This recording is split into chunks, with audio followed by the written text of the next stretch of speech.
Where are you on 3? Yeah, question 4, the answer to question 4. That's one of the things that we've talked about before, making sure we have an assessment that is in fact done first, and to define who is in fact going to pay to fix it if there is an issue with it. No, that is in here. Well, that's in your application as well. But the way this is worded, it almost, you know, if the roads are adequate and they are broken, then we'll fix them, but if they're not and they break, well. No, that's not the way I'm reading it, Brian. I mean, what they're saying is that they're gonna hire a transportation company to study that ahead of time. Right, that's what If you have a 150,000 pound unit, you're going to want to know if there's a culvert that potentially is an issue. And if you knew that, then they suggested steel plates or whatever they might do, or even replace the culvert ahead of time, because I wouldn't want the trailer driving into the sucker. But what I'm trying to say is that I'm thinking that that should be an independent, you know, some kind of independent consulting, or somebody that we can have an independent inspect the. Well, it says that in here that they. On A4, is that not what they're saying? Minuteman will retain a transportation company or perform a transportation study and develop a plan for delivery of the equipment. That is what they're saying. What I'm saying is I think the town should have someone either work with those people or an independent second opinion, for lack of better words, just so that there's no hard feelings when it's all over. You know, so we're sure that it's done. Down in the second paragraph, it does say Minuteman has committed to working with the town of Savoy to study the transportation route, roadways, and culverts, to document their condition prior to construction of the project and to address any adverse impacts. So it says they're going to work with the town of Savoy to study it. Now, whether that be the highway department, I believe it clarifies that in the application. Once again, I can't remember exactly where it states that they will work with. And not only the highway department, but like an expert on we're all saying the the engineering. exact same thing. I'm thinking, what I'm trying to say, I guess, is that we need to make sure that we have engineering consulting on this, just to look at it, to look at their findings, to make sure that we cover ourselves. A double review of it? Yeah, second opinion, basically. It's no different than, if I'm the only one that thinks so, then we can work around that. I'm thinking that a second opinion would be fair for both parties. Well, myself personally, knowing that the town is going to be 100% involved in any of the study with a transportation company or engineering, I think in the application it words it as engineering, not just a transportation company. Right.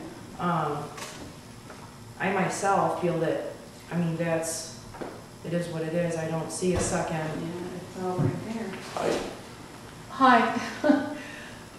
There's sort of two big approaches to permitting. One is that you require that the applicant come up with like 8,000 pages of studies on every topic imaginable. And then the town then hires their own consultants that peer review, because you guys probably aren't going to know what's in those 800 pages. And then you end up with like these 2 sets of 800 pages of reports. And it's like, sucks up your life for months. But there's also another approach, another way of doing it. These things are tall. They're in everybody's view. You don't need a study to know that. These things flicker. You don't need a study to know that either. And when you bring this thing into town, some places are going to be a little too narrow and are going to need to be changed, and a couple of culverts are going to take a dive. And you don't really need a transportation study to figure that out either. Probably what you do need is to have somebody from the applicant, somebody from the DPW, and your building inspector walk the route, just like you do with a rental car. You know, you walk around and check to see where the dings are, and you record them all. And then after it goes through, you go through and you say, well, that one took the dive, that culvert got crushed, and the building inspector and the DPW guy and the applicant then figure out what has to be replaced. You can take the really simple common sense approach, or you can take the, let's have 5,000 studies and then let's hire consultants to do peer reviews. It just depends on how much of your life you want to spend reviewing reports. Because the bottom line is, the results of half of these reports, you probably knew what they were going to say before you requested them. So you might want to think about how much information you request, because boy, it can snowball really fast.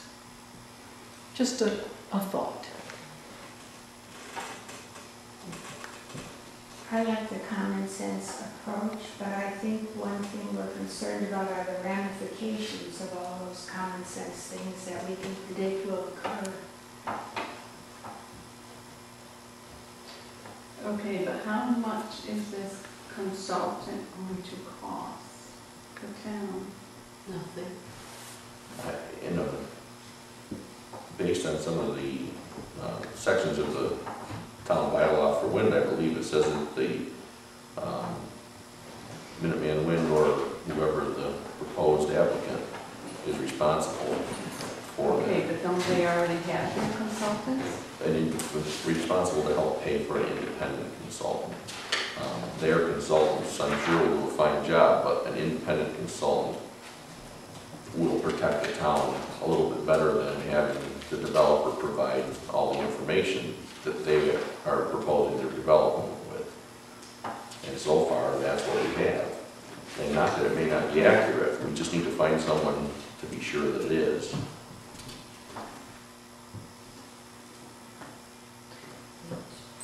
Madam Chairman, could I